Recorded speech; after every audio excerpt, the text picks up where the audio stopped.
നമസ്കാരം. റൂത്ത് ന്യൂസിലേക്ക് സ്വാഗതം. വയനാട്ടിലെ ദുരന്തബാധിതരെ സഹായിക്കുന്നതിന് വേണ്ടി ഡിവൈഎഫ്ഐയുടെ നേതൃത്വത്തിൽ നടത്തുന്ന ധനശേഖരണത്തിന്റെ ഭാഗമായി കൊല്ലം ഇളമാട് പഞ്ചായത്തിലെ ഇളമാട് മേഖലാ കമ്മിറ്റിയുടെ നേതൃത്വത്തിൽ വീടുകൾ തോറും കയറിയിറങ്ങി ആക്രി സാധനങ്ങൾ ശേഖരിച്ചു. ചുരൽമല പ്രദേശങ്ങളിലുണ്ടായ പ്രകൃതി ദുരന്തത്തിൽപ്പെട്ടവർക്ക് വീടുകൾ വെച്ച് നൽകാനുള്ള ധനശേഖരണാർത്ഥം ഡിവൈഎഫ്ഐയുടെ നേതൃത്വത്തിൽ സംസ്ഥാനത്തെമ്പാടും പലവിധ വരുമാന മാർഗത്തിന് വേണ്ടി പലവിധ മാർഗങ്ങൾ സ്വീകരിച്ചിരിക്കുകയാണ്. തട്ടുകട നടത്തി, ആക്രി പെറുക്കി, തടി ചുവന്ന്, മത്സ്യക്കച്ചവടം നടത്തി, ഇങ്ങനെ ഡിവൈഎഫ്ഐയുടെ നേതൃത്വത്തിൽ എല്ലാ മേഖലകളിലും ഫണ്ട് ശേഖരിക്കുന്നതിനുള്ള പ്രവർത്തനങ്ങൾ നടക്കുന്ന ഒരു സമയമാണ്.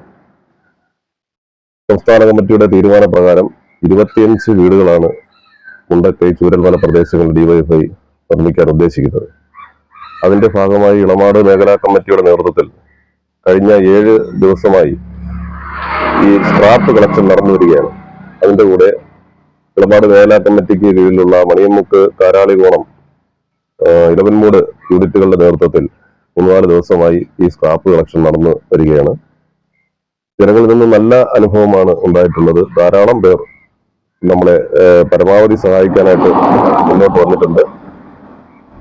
ഇതുമായിട്ട് ബന്ധപ്പെട്ട് ഡിവൈഎഫ്ഐയുടെ മേഖലാ ഭാരവാഹികൾ, യൂണിറ്റ് ഭാരവാഹികൾ എന്നിവരെല്ലാം സജീവമായി രംഗത്തുണ്ട്. ഇനി ഒരു 3-4 ദിവസം കൂടെ ഈ പ്രവർത്തനമായിട്ട് മുന്നോട്ട് പോകും. അത് കഴിഞ്ഞ് മാക്സിമം കളക്ട് ചെയ്ത് ഫണ്ട് മേഖലാ കമ്മിറ്റിയെ എത്തിക്കുന്നതോടുകൂടി ഈ പ്രവർത്തനം താൽക്കാലികമായി അവസാനിപ്പിക്കും. ഡിവൈഎഫ്ഐ സംസ്ഥാന കമ്മിറ്റിയുടെ തീരുമാനപ്രകാരം മുണ്ടക്കൈ ചൂരൽമല പ്രദേശങ്ങളിൽ 25ഓളം വീടുകളാണ് നിർമ്മിച്ചു നൽകുന്നത്. വിവിധ സന്നദ്ധ സംഘടനകളുടെ നേതൃത്വത്തിൽ വയനാട് ജനതയെ തിരികെ ജീവിതത്തിലേക്ക് കൊണ്ടുവരുവാനുള്ള അശ്രാന്ത പരിശ്രമം നടത്തുകയാണ്.